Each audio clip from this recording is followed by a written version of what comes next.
Every year I get FIFA or FC to predict the upcoming season. Now, I'm doing it a little bit early this year. I usually do it around about middle of June-ish time, but I'm actually doing it on the 2nd today. And I actually didn't realise it, but last year I actually did it back in May. Like, right after the playoff final, I went on and did this video. So, a little bit later than last year, but a bit earlier than normal. So what this video is, it's just a fun video to see what FC25 can predict for the upcoming season. Now, obviously, I do want to preface that this is with last season's squads, so obviously there have been no transfers made in real life, obviously, apart from Manchester United signed Cunha, Liverpool have signed Frimpong and let go of Trent, Arsenal about to sign Sesko, so a couple of signings are already starting to happen, which we already knew about anyway, but these predictions are going to be based off the squads that were in the teams last season that are already in FC25. The only thing I've changed, obviously, is the actual leagues and the teams who are going to be in it based on what's going to happen next season. So take these with a pinch of salt.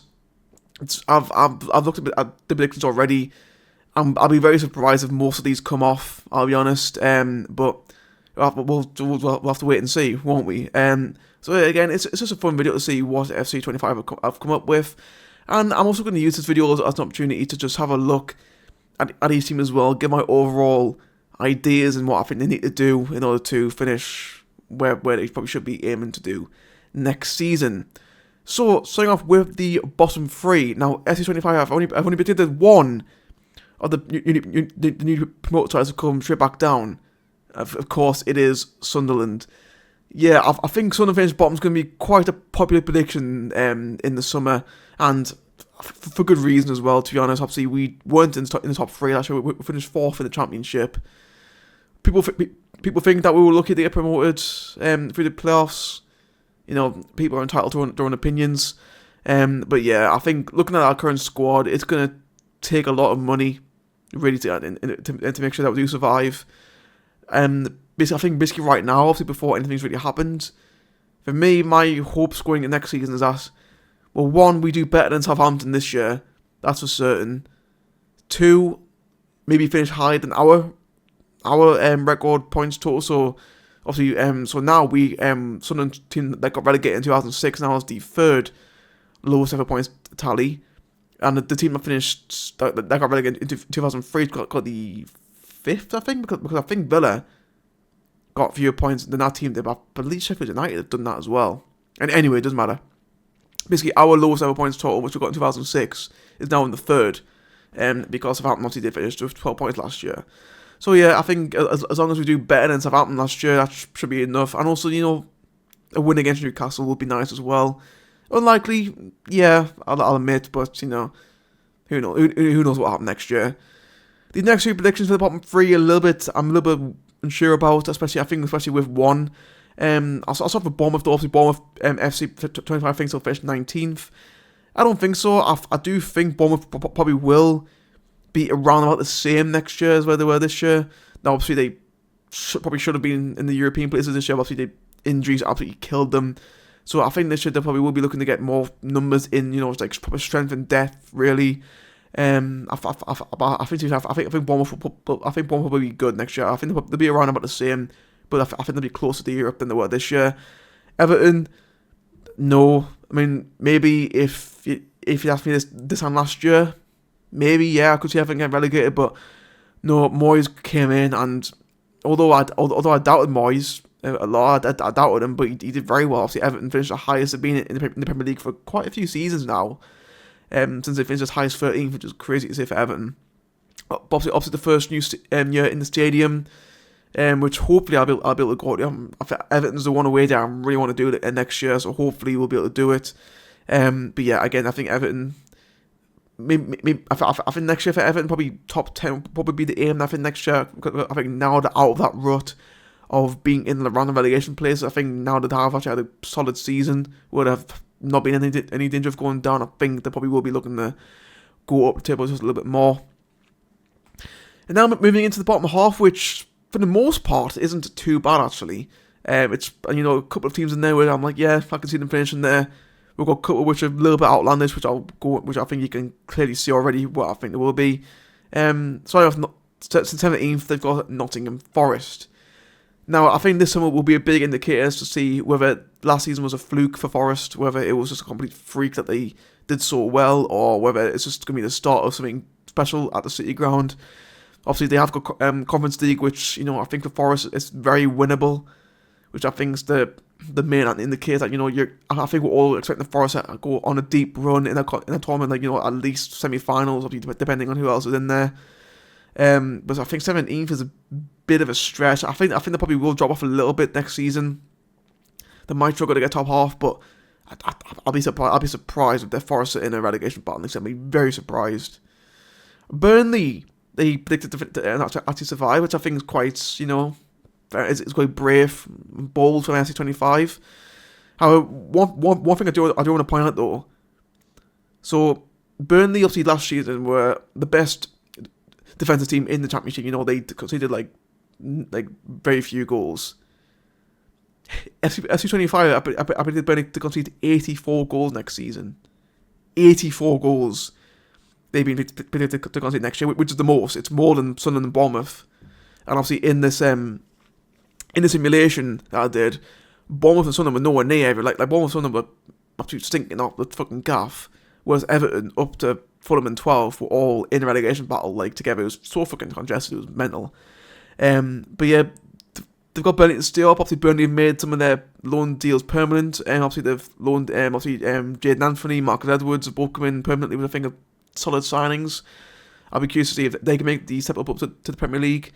Zian Edwards and Zian Flemings as well. I'm like, why have you fucking made his deal permanent? I just don't see that working out at all. I really don't. But yeah, Burnley, I think right now they for me they go straight back down. But FC25 thinks they'll stay up, so can't complain about that one.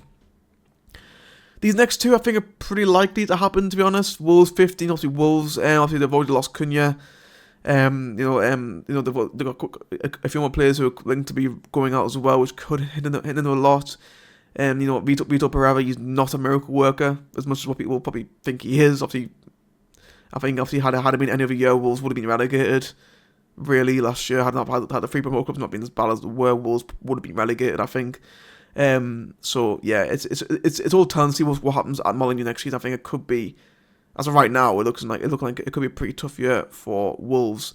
And Brentford as well. Brentford in 14, a lot happened in Brentford in the last 24 to 48 hours. Obviously, I'll speak about this more later on when I get to them. But obviously, Tottenham looking to sack Ange and bring in Thomas Frank, who seems to be number one on their replacement list. So if he leaves Brentford, and they also sell Wissa and Mbeumo, they could be in serious danger next season. Now, obviously, if they were going to sell Mbeumo and Wissa anyway, but Thomas Frank was still as manager, I probably would have still been. I still probably would have backed them to stay up. But at the moment, things are looking pretty bleak for Brentford. So yeah, they better hope that one, Ange stays, which I think is looking unlikely. I think he probably is going to go. And two, Spurs go elsewhere. Really, otherwise it could be a long season for Brentford next year. Now Leeds 13th. Now, call me crazy, but genuinely, I think Leeds have got a good case of staying up next year. Now, obviously they'll need a goalkeeper because you got fucking Mesley and Carl Darlow as your goalkeeping options, which, to be fair, in my opinion, that's barely good enough for the fucking Championship, never mind the fucking Premier League. So yeah, Leeds need a new goalkeeper, a new striker as well. Obviously, I like Joel Perreault, but I don't think he's going to make. I just don't see him making the step up to the Premier League. So, might need a new striker there. So yeah, I honestly, genuinely, I think Leeds out of the three promoted clubs, they're probably the best equipped to actually stay up the season because they've got them. They basically got a Premier League team already in the work. I'm getting a lot of Fulham and Bournemouth vibes from Leeds this year. So obviously, when Fulham and Bournemouth both got promoted in 2022, they both had Premier League squads really in the Championship. And I think it's the same with Leeds really, because obviously yes, they've lost all the big names over the last couple of years, but they've still got that core there really, which I think again Leeds, they're only a few additions away for me personally where I think they'll survive. Well, obviously we'll have to wait and see. Now they've got Fulham in 12, which are pretty realistic. I could see obviously Fulham finish 11th. This year probably should have finished top half. It's all about. I think with Fulham, I think it's all about whether or not they can make that push for Europe. next year, or whether it's just going to be another stability year in mid-table. Obviously, Marco Silva's clearly got a good project going on at Fulham. Obviously, just needs a bit more of a kick, really, to propel him up to that next level. But I think Fulham in 12th, not the worst shout ever. Now this one as well, a pretty outlandish one I think here. Chelsea in 11th. I know. I'm assuming FC25. I've seen United and Tottenham this year where they've both been absolutely hideous in the league, but both did very well in Europe. Now I didn't see the results of the Champions League, but all FC25 hinting the fact that Chelsea could finish 11th, but go on a deep run in the Champions League. Perhaps it's not the question. I think that now personally, I think with the new format, it's actually a lot easier to make it through to the last 16 of the Champions League now, just because. Well, I mean, like look at last year, Real Madrid, Man City, PSG, Bayern Munich, I think as well, all finished in that 9th to 16th area of the table where they all had to go in the playoffs. Like PSG are the champions of Europe. They squeaked into the fucking top 24. Same with Real Madrid, who were the holders and the fucking what? How many times have fucking won the Champions League European Cup? They barely made it into the playoffs. This new format is a very good way for. It's definitely more of an even playing field now, which I like. I know people weren't liking the new format, but honestly, I think it's given those teams like your Aston Villas, your Newcastles, the teams who normally would have finished bottom of the group, or maybe get third, or maybe even dead for a second. You're giving those teams an opportunity to actually do well, which I think is a good format. Obviously, it's not great for me as a Sunderland fan, because personally right now, I can see Newcastle getting the last 16 of the Champions League, so it's not great as a Sunderland fan, but I think as a football fan, it's definitely a lot better. So maybe Chelsea do go on the run in the Champions League next year. Who knows? And obviously, in the end, it hinders their league position. I'll have to wait and see. Now moving into the top half and the three teams who will be getting top half at no European football. Crystal Palace in 10th. Obviously, Crystal Palace obviously won the FA Cup this year. Brilliant achievement for them. Obviously now are now in the Europa League. So have they got the squad to compete well in both Europa League and Premier League? Because again, Europa League, because now with the new formats, the Champions League teams aren't coming down anymore. So once you got your 36 in the Europa League, you've got your 36. So Crystal Palace again theoretically could go on a deep run in this tournament. Whether or not they do or not, it's obviously I'll have to wait and see. But I think the fact that Tottenham United, who was so bad in the Premier League this year, both went mid to the final last year. And mind Tottenham's run to the final was pish. Like the fucking teams who were playing, you're thinking what? So it's again, I don't think it's out of the question for Crystal Palace to go on a good run in Europe next year. But again, right now I just don't think that they've got the squad depth to do both. So I wouldn't be surprised if they did fall off a little bit in the Premier League. But actually having them in 10th, which would be the highest finish in quite a while. So who knows how they get on? Maybe they fuck up Europe League, like maybe they get knocked out, or maybe they all lose in the playoffs. I don't know. So there's that. And right above Palace, we've got Brighton. So I'm sure Brighton fans will be loving that they're just above Palace again. Brighton, the only team in this little section who aren't in Europe next year. So that they haven't got that as an excuse really out there. So. And I actually finished one place lower in 9th, which is a bit of a shock. But is what it is. Yeah, I think again with Brighton, I think next year they will be looking at the European places, and maybe seeing it this year as a bit of a missed opportunity. Just the fact because of Tottenham United doing so badly in the league. Who knows with Brighton next year? This one I'm almost guaranteed will not happen this next season. So FC25 predicts that Liverpool, the current Premier League champions, will finish 8th. They won't even get Europe. Well, in the league, obviously, bearing any cup runs that might go on next year. Yeah, I know.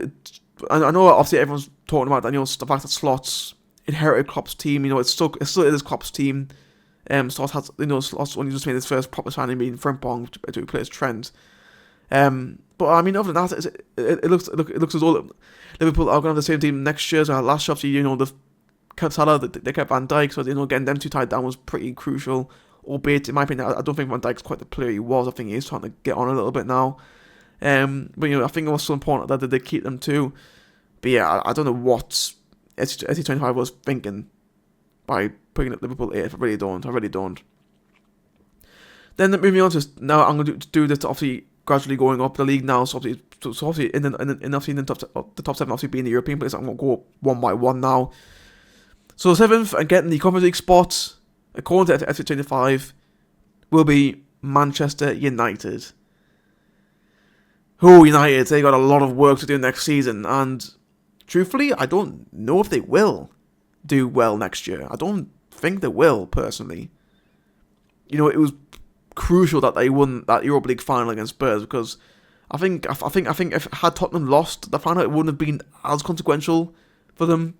But with United losing, and the fact that apparently they're hard on cash because they've sacked fucking nearly every fucking cunt who works there, albeit they've just spent 60 million quid on fucking Cunha from Wolves, who, by the way, I don't think that'll work at all. By the way, I don't see Cunha doing well at Man United next year at all. And apparently rumours that Bruno Fernandes could be out the door if he leaves United. Whew, they could be fucked next season. They really could, because like, lads, you can't rely on Ahmad to do all the work. Because let's face it, right, as soon as Bruno goes, Ahmad's your best player. Right, and this isn't me being biased as a Sunderland fan. Obviously, like, I love Ahmad to bits. He becomes United's best player if Bruno leaves. Right? And if they just continue to waste, 60 million quid on Cunha is not worth it all. For me, he's not a player worth 60 million quid. And I know it was only his release clause, but I also think Wolves are going to absolutely steal for him. By the way, Wolves have made a good chunk of money selling him. I just don't see United it's just a club who just rotten at the core. United, they've somehow last couple of years they've regressed beyond what we even thought was fathomable. Obviously, no European football next year, so it's going to be hard to attract players there in the first place. And I know it's still Manchester United, right? That they are one of the biggest clubs in the world. That is not what they used to be. In my opinion, they do not have the same firepower like a Real Madrid. Like what Man City are now. When Real Madrid come calling, you don't say no. And it was the same for Man United, 10-15 years ago. It was the same thing there. I don't think it's the same now, though. I really don't. And yeah, if obviously, I think Amorim is made a huge mistake leaving Lisbon.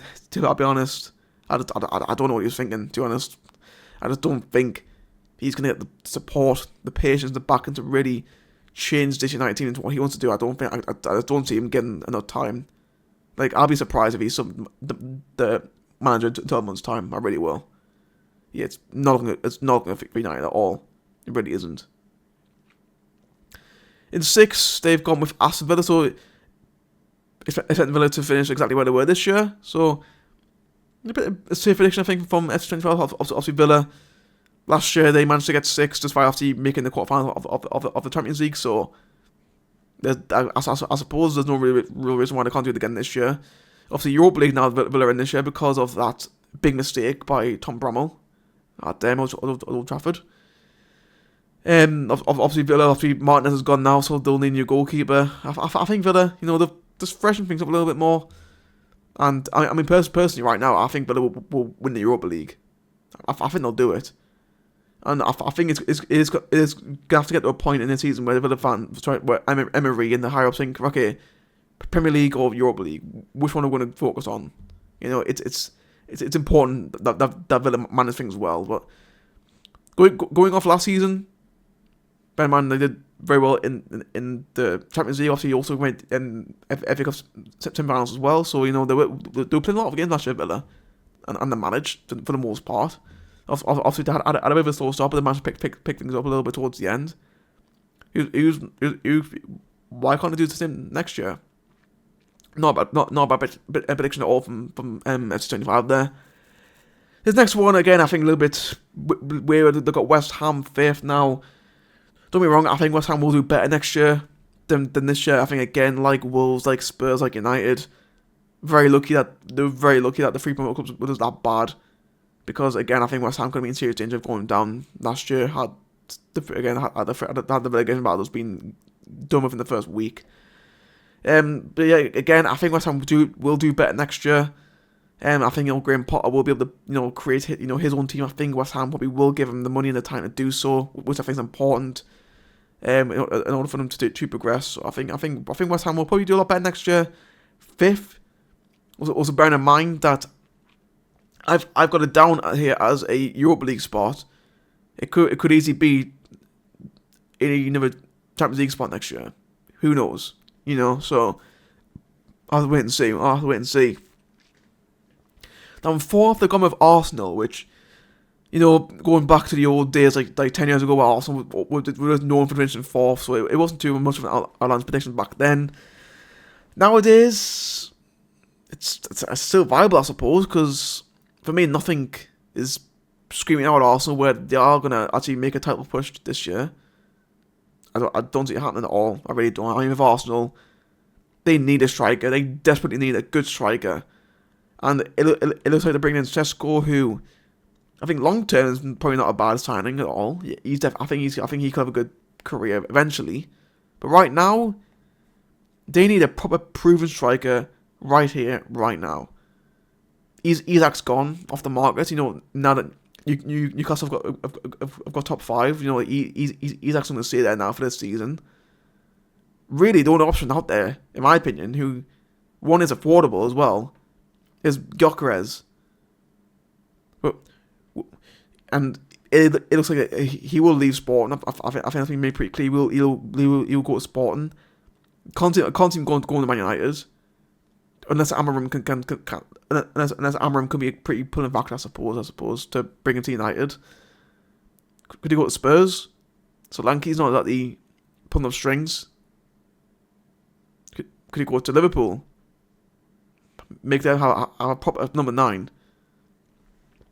I'll have to wait and see with Arsenal. I just don't see Arsenal challenging title next year. I really don't, unless they bring in someone like a Gyökeres, someone who actually will score the goals, because they've been like having fucking Mikel Merino up front in a false 9. Like, what the fuck, Arteta? What are you thinking?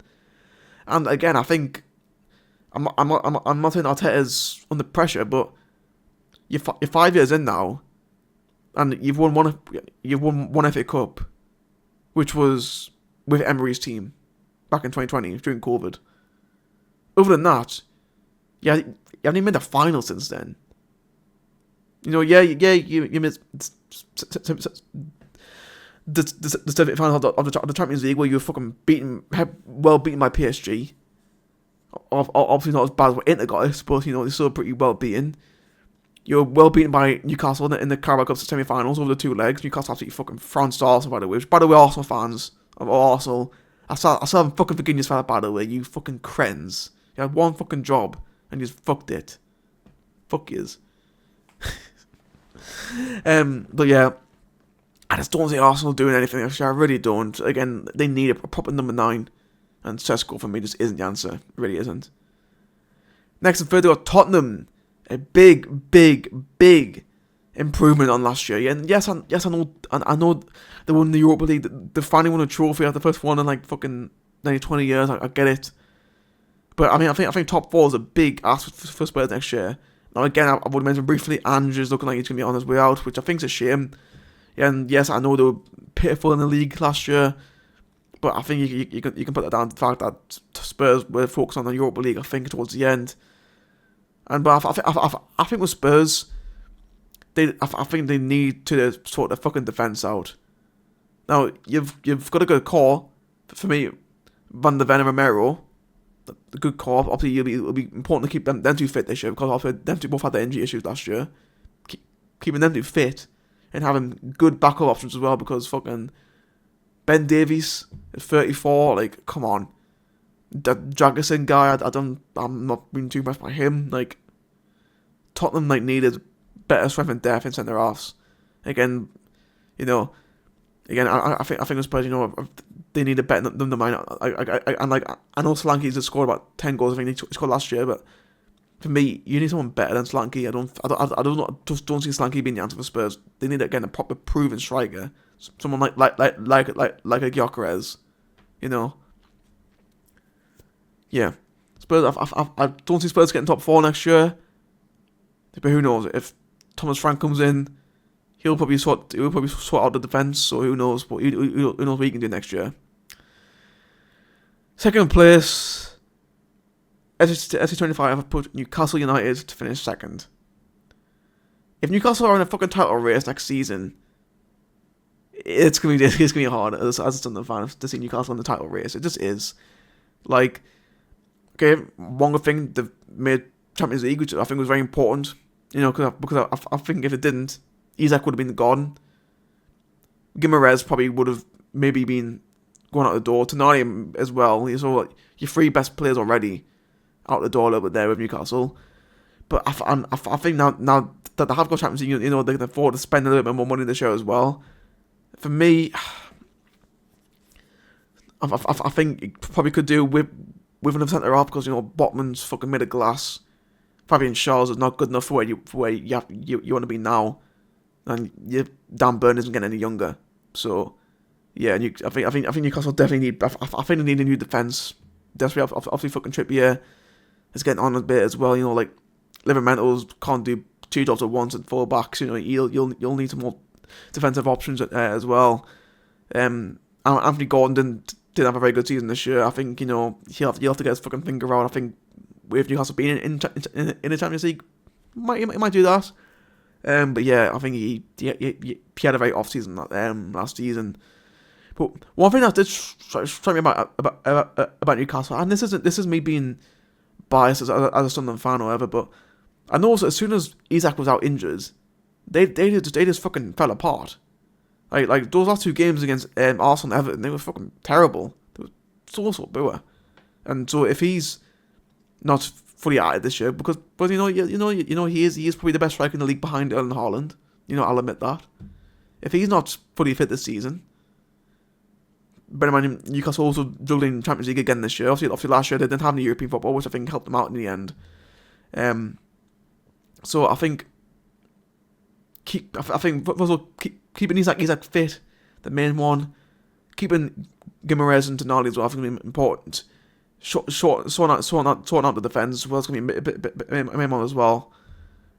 And, you know, let's see what happens. Obviously, Champions League, like I said before, I think they'll probably work at last 16. I can see it happening because I think the new format is probably more favourable for more even playing field. And obviously last year, they were screwed over in their fucking group. I mean, fucking Dortmund, PSG, AC Milan, fucking hell. I mean, it was great. It was great for me to watch, but fucking hell, yeah, they got fucked over. So, you know, a better format this year. You know, a few more additions at the back. Who knows? Will they be in the title race? I hope not. Bear in mind, I think had Isak been fit for that weekend of the season, I think Newcastle probably could have finished second this year. I mean, at one point I thought they would finish second, but obviously, you know, Arsenal beat them in the end, so Arsenal put any danger to happening. So who knows? And then finally, and probably the most obvious prediction I think of all these, are probably other than the Sunderland one, is FC25. I've got Man City to win the league, and I don't know with Man City. For the first time in nearly a decade, I do not know Man City. I really don't. Now, obviously, they won the league 4 years in a row. Never been done before. Probably, I'll be surprised if it happens again. But I don't know. It's just something with Man City that just don't seem to be. They just don't have that fucking firepower and the drive and the hunger that they used to have. And to be fair, it's a complete miracle that they finished third in the end because they had a pretty rotten season. You know, they didn't win. You know, they didn't win a trophy. Well, they won the Community Shield. Other than that, weren't in the title race in the Premier League. Knocked out in the last 16 of the playoff. Sorry, didn't even make last 16. They got knocked out in the playoffs. Man City in the playoffs. Lost FA Cup final because of Palace. Got knocked out early in the League Cup. Like one of the early ones they got knocked out in. Yeah, Man City. I don't know. Obviously, De Bruyne's gone as well. So there's your main assist man, your creative outlet. He's now gone. Who do you replace? I mean, Marmoush, is he the answer? I mean, he looks bright, but is he going to fill in the huge void that De Bruyne's left? I don't know. Will Haaland get his fucking finger out this year, because he had. I know he still did well for the most part. But he just looked at times more invisible than what he has done in previous seasons. You know, will this be Pep's last year in charge, Man City? It's likely, I think. You know, he's won everything you can win with Man City and some. Will he be on his way out now? Will he be looking towards international management? Who knows? Who knows, Man City? I really don't know Man City. Obviously, they've got the cash. They've got the cash to spend, so it would be interesting who to bring in. But yeah, I just don't know. I don't know Man City. I really don't. Although they probably will be the favourites for the title again this year. Yeah, but I don't know. I just don't know. So anyway, that's going to be it for this video. It went on way longer than I thought it would be. I think I spent way too, like, once I hit the top 7, I just spent way too much time talking. So I apologize about that. But yeah, again, it's just talking all about what FC25 thinks will happen in the Premier League this season, and what I think each team needs to do. So as well, it was a good opportunity to actually talk about what I think each team needs to do as well. So it's a good little video. So there's that. Yeah, hope you guys enjoyed. Let me know your early predictions down below in the comments. Who do you think will win the league? Who do you think will stay up? Do you think any of the clubs will stay up? Will Sunderland stay up? Who knows? Who knows, ladies and gentlemen? So that's it for me. Hope you guys enjoyed. I'll see you next time.